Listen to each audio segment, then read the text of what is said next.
Dans l'imaginaire de beaucoup de personnes, la violence ne se résume qu'à de la violence physique. C'est faux. La violence, c'est à la fois physique, mais également verbale, psychologique et émotionnelle. C'est tout ça la violence. La violence, quelque part, c'est un abus, un ascendant, comme une brimade en fait, sur votre entité et votre intégrité personnelle. La violence, ce n'est pas uniquement des coups de tête. La violence, c'est pas uniquement des coups de poing, des coups de pied. La violence, c'est également de la manipulation. La violence, c'est de les insultes. La violence, c'est lorsque, par exemple, une personne peut employer un vocabulaire assez violent pour imprimer des images dans votre subconscient, dans votre psyché. Tout ça, c'est de la violence. La violence, c'est quelque part, c'est abuser, en fait, de ce que vous pouvez disposer aux autres, que vous pouvez proposer au monde. Donc, c'est pourquoi pour l'épisode d'aujourd'hui, je vais vous proposer 6 points qui pourraient démontrer une violence, d'un caractère violent chez une personne. Évidemment, ces points ne sont pas exhaustifs. C'est juste pour vous inviter à une introspection personnelle et à une remise en question. Mais c'est avec plaisir que je vous partagerai tout cela. Qui je suis? Je suis Marissa et sur cette chaîne, je vous entretiens sur toutes les peurs, comportements limitants, mal adaptatifs qui freinent votre productivité, vos ambitions professionnelles. Si ce genre de sujet vous intéresse, je vous invite à rester connecté et à vous abonner. Maintenant, quoi est-ce pertinent de développer la question de la violence en contexte professionnel? Mais simplement parce que si on n'a pas conscience de certains mécanismes de violence, de certains modes de fonctionnement violents, eh bien, soit on peut déjà de un se laisser empiéter, manipuler, violenter par autrui, pensant que c'est normal, ou alors on peut infliger de la violence à autrui et à la toute fin, on peut aussi se violenter soi-même par des mécanismes d'auto-sabotage, etc. Sans transition, on y va. Le premier point de mécanisme de violence que j'ai noté, ce sont des personnes qui ont un certain attrait. C'est vraiment un goût bien prononcé pour tout ce qui est querelle, division, le trouble, la séparation. C'est comme ça, c'est vraiment en eux. On a l'impression que c'est vraiment leur touche de fabrique. Si autour d'elles, dans leur environnement, il n'y a pas des querelles, il n'y a pas de séparation, il n'y a pas d'embrouille, il n'y a pas comme d'isolement social, en fait, elles ne se sentent pas bien. Voilà. Il y a plusieurs raisons pour lesquelles les personnes peuvent aimer ce genre d'atmosphère. C'est parce que elles-mêmes, elles ont grandi dans ce genre d'atmosphère. Du coup, quelque part, pour elles, c'est naturel, n'est-ce pas, de s'aimer le trouble entre différentes relations. Ou alors, ce sont des personnes qui sont simplement jalouses. Et pour quelque part garder le monopole d'un type de relation, elles se sont obligées de semer le trouble pour être sûres que toute l'attention ne tourneront toute l'attention ne tournera que vers elle. Donc, il faut vraiment prêter attention à cela. Une personne qui est vraiment, qui aime bien comme on dit chez nous, le Kongosa, qui aime bien les critiques, qui aime bien critiquer autrui, qui aime bien semer le trouble, qui aime bien isoler autrui, qui, par exemple, joue certains jeux on va dire, de manipulation dans le sens où, lorsque vous arrivez dans une salle, elle se tait, ou elle monte les autres contre vous, etc. Mais c'est une personne qui a un certain attrait à la violence, et si c'est vous, je vous invite à vous remettre en question. Le deuxième point d'une personne qui aurait justement un schéma de comportement violent, ce sont des personnes qui, en fait, ont quelque part, n'est-ce pas, la difficulté à éprouver, à accepter leur vulnérabilité dans l'expression de leurs émotions. Pour elles, c'est vraiment difficile, n'est-ce pas, de s'accepter dans leur entière vulnérabilité. En fait, elles ne veulent pas. Elles sont toujours dans une espèce de contrôle absolu avec lequel on a l'impression qu'elles ne pleurent jamais, qu'elles ne doutent jamais, qu'elles n'ont jamais peur, qu'elle n'a jamais froid aux yeux, mais c'est une démonstration de violence. Pourquoi? Parce qu'une personne équilibrée, c'est une personne qui sait se laisser traverser naturellement par ses émotions. C'est une personne qui sait que ses émotions, c'est la démonstration d'un état intérieur. Donc, une personne qui éprouve du mal à manifester ses émotions, c'est une personne qui a appris à ses dépens qu'elle ne devait pas, en fait, se montrer vulnérable. Mais comment est-ce qu'un enfant qui grandit se retrouve maintenant à ne pas pouvoir exprimer ses émotions? Ben simplement que on le lui a appris, on l'a refoulé en fait dans sa vulnérabilité, on lui a empêché très tôt, très jeune, de ne pas exprimer ses émotions, on l'a coupé de ses besoins. Simplement parce qu'un enfant, lorsqu'il grandit, n'a pas besoin de grand-chose, il a besoin d'amour, de nourriture, d'affection et d'éducation. Donc, pleurer pour un enfant, c'est assez naturel. Et lorsqu'il grandit, on va dire, ça se monitore plus ou moins, ça se régule de façon plus ou moins automatique. Mais un enfant à qui on empêche de pleurer, c'est un enfant en fait à qui on a quelque part volé sa vulnérabilité, à qui on a volé son innocence. Donc une personne qui a du mal à comprendre ses émotions, à analyser ses émotions, pour certains ça peut paraître lunaire, mais croyez-moi, il y a beaucoup de personnes qui ne savent pas analyser leurs émotions. Il y a beaucoup de personnes qui ne savent pas dire que là je me sens mal, là je me sens accusée, je me sens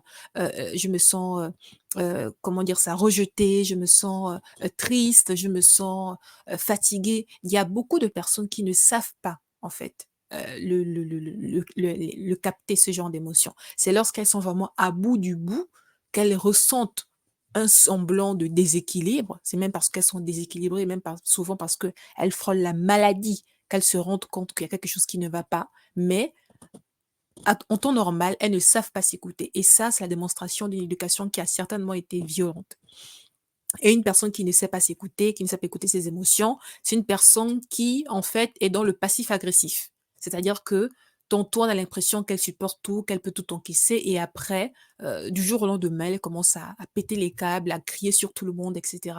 C'est simplement la démonstration d'un manque, en fait, de gestion de colère. Et une personne qui ne sait pas gérer sa colère, c'est une personne simplement qui a un système nerveux déréglé.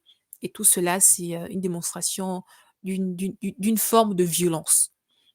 Donc, il est important de savoir conscientiser tout cela.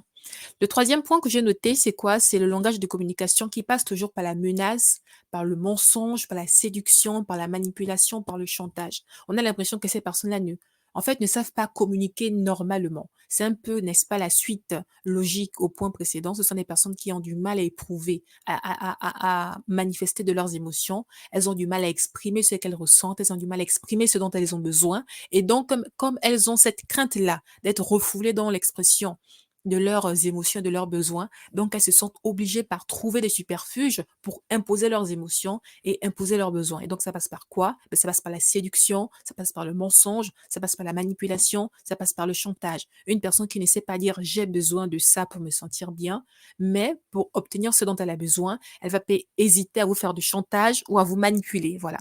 Elle vous manipule, elle vous emmène à gauche, à droite, et après vous vous rendez compte que en fait ce qu'elle voulait depuis le départ c'était ça. Mais pourquoi elle ne l'a pas dit? Souvent, c'est pas parce que voilà, mais c'est simplement parce que bah, c'est une personne qui a un schéma de violence engrammé en elle.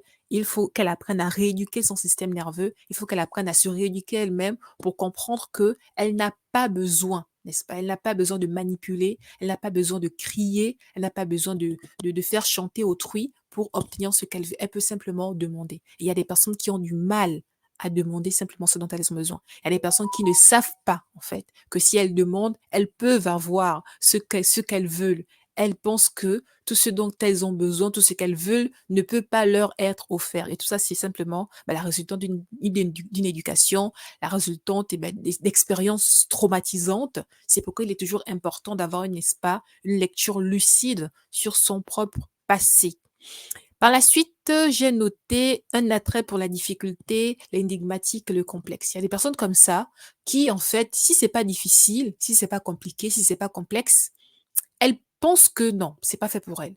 Elle est trop supérieure à la norme, n'est-ce pas? Elle est trop spéciale, elle est trop à part pour se faire comme les autres. Pourquoi est-ce qu'elle s'abaisserait à faire exactement comme les autres? Pourquoi est-ce qu'elle ferait aussi simplement que les autres? Non. Elle a besoin de complications, elle a besoin de complexité, elle a besoin, n'est-ce pas, de quelque chose aussi lointain que la galaxie voisine. Ce sont des personnes, n'est-ce pas, qui en fait veulent démontrer d'une certaine puissance. Elles ont besoin d'auto-valorisation, elles ont besoin d'acclamation extérieure parce qu'elles manquent de confiance en elles et souvent ce manque de confiance en soi naît depuis l'enfance ou bien peut naître d'expériences traumatisantes qui ont fait grandir en elles un faux semblant de complexe de supériorité et pour manifester, pour davantage asseoir ce complexe de supériorité, elles ont besoin de passer par des chemins compliqués pour se sentir supérieures à la norme, pour se sentir plus intelligentes que le reste des personnes.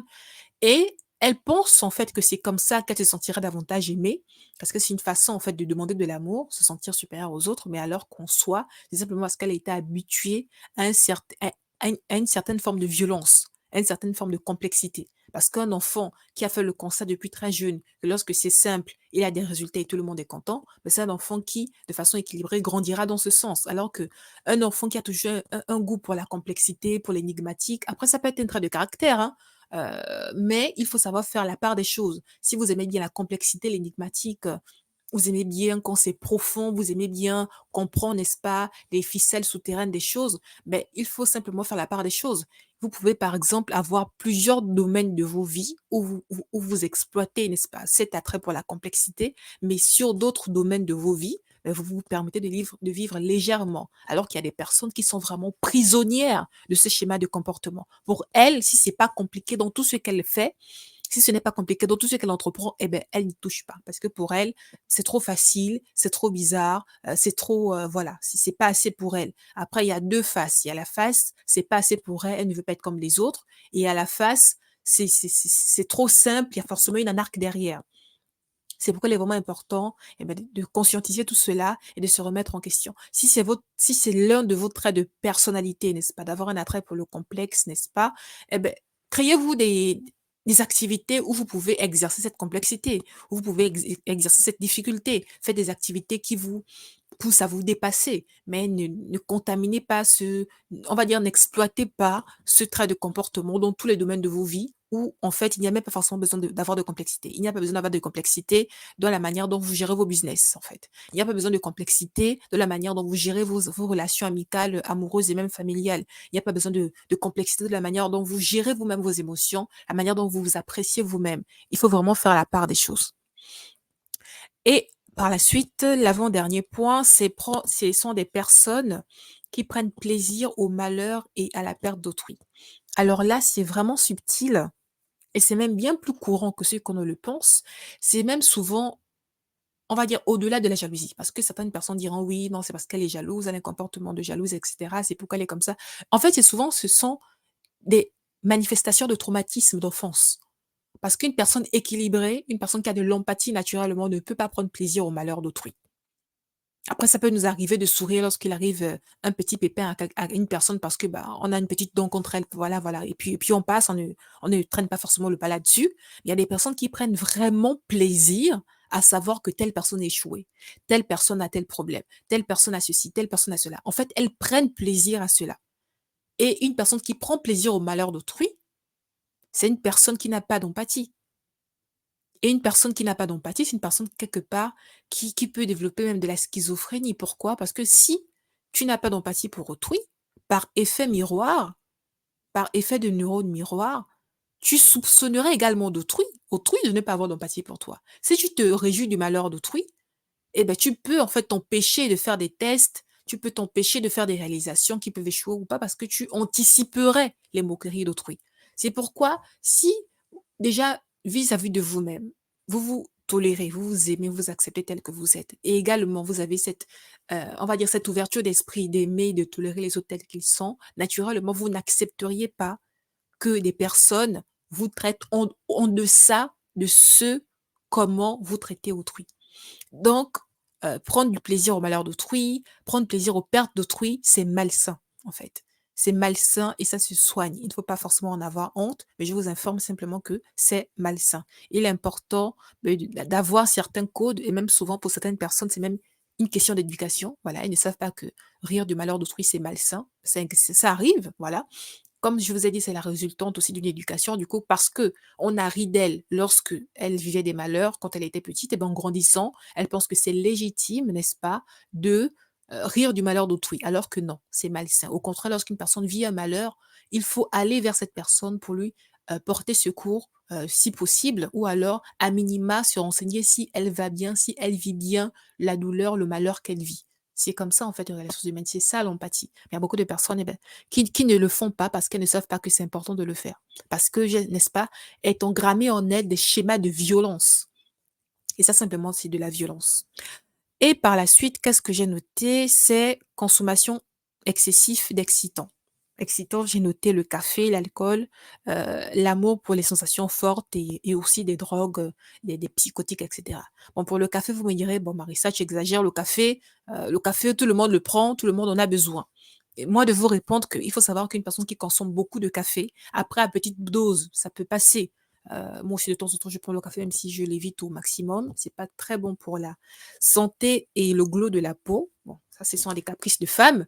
Mais il faut savoir qu'une personne qui consomme beaucoup de café, c'est une personne qui veut restreindre l'expression d'une certaine fatigue, en fait, qui veut maîtriser une certaine fatigue, qui veut repousser une certaine fatigue. Mais la fatigue, ce n'est simplement que la démonstration du système nerveux à se reposer après un dur labeur. Mais une personne qui est dans la fatigue excessive et qui repousse, n'est-ce pas, les heures de repos en prenant du café pour se maintenir, on va dire, en vie, vie, en pseudo état de veille, c'est une personne qui sera plus en fait même à se laisser, on va dire, envahir et donc qui manifestement pourrait, démontrer une certaine violence, une certaine colère. Une personne qui partirait, qui se mettrait en colère plus facilement, une personne qui s'irriterait plus facilement et tout cela, ce sont les germes, n'est-ce pas, à un comportement de violence. Après, c'est mon avis évidemment, ce que j'ai noté ici n'est pas exhaustif parce qu'on peut également noter une personne, beh, qui hausse le ton lorsqu'on lui parle, une personne qui ne sait pas parler, correctement.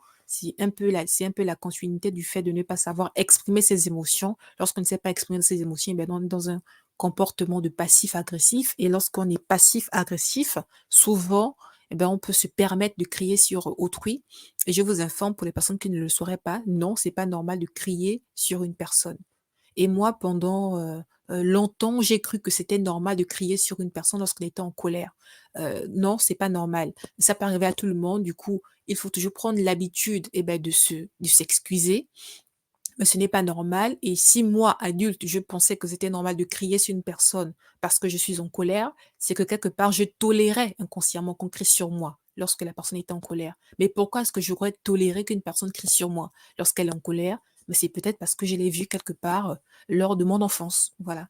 Mais il faut savoir que non, c'est pas normal qu'une personne crie sur vous parce que vous n'êtes pas un enfant, vous êtes une personne adulte et si une personne se met à crier sur vous, je vous conseille de ne pas aussi monter dans les tours, comme elle, c'est d'attendre qu'elle redescende et après lui faire comprendre que, par la suite, vous aimeriez qu'elle ne crie plus sur vous, en fait, simplement. Que vous ayez, un comportement, on va dire des discussions, de conversations d'adulte à adulte. Voilà. C'en est fini pour moi pour l'épisode d'aujourd'hui. Le rapport à la violence, n'est-ce pas? Ça peut parler à tout le monde, comme ça peut ne pas parler à tout le monde. Ce sont des points qui peuvent être évidents pour certains, mais croyez-moi, il y en a plusieurs pour qui c'est pas forcément, on va dire évident. C'est pas forcément, naturel de comprendre que certains comportements, ben, relèvent de la violence. C'est pourquoi si vous remarquez que vous avez un tempérament assez violent, notamment vous consommez beaucoup de café, beaucoup de drogue, beaucoup d'alcool, ou alors que vous ne savez pas exprimer vos émotions, vous avez du mal à vous connecter à vos émotions, donc vous êtes beaucoup dans le mode passif-agressif, ou alors vous aimez beaucoup, n'est-ce pas, le trouble, la querelle, la séparation, vous n'aimez pas en fait, vous ne vous sentez pas à l'aise quand lorsque les personnes ont des conversations normales. Pour vous, il faut toujours un peu d'intensité, voilà, on appelle ça de l'intensité, il faut un peu de l'agitation, il faut un peu, de voilà, quelques éclats de voix. Pour vous, c'est comme ça qu'on vit la vraie vie.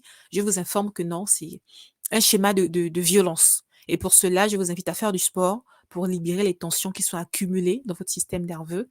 Je vous invite également à savoir vous reconnecter à vos émotions, à développer des exercices de la voix, soit vous chantez ou bien vous développez, d'autres activités qui font appel à la voix. Ça permet également quelque part de donner une impression, n'est-ce pas, de savoir s'exprimer et par la suite, si vraiment ce sont des schémas bien ancrés en vous et par exemple, vous ne trouvez pas normal de ne pas pouvoir crier sur quelqu'un lorsque vous êtes en colère, ben, je vous invite à suivre une thérapie, simplement. Il n'y a pas de mal à suivre des thérapies, au contraire, c'est sain de savoir suivre des thérapies pour grandir en maturité et pour créer un certain équilibre en vous. C'en est fini pour moi pour l'épisode d'aujourd'hui. Dites-moi en commentaire ce que vous en avez pensé. Avec plaisir, je lirai vos retours. Je vous dis à très bientôt. Prenez soin de vous. Je vous souhaite une très belle année qui débute. À très vite. Ciao.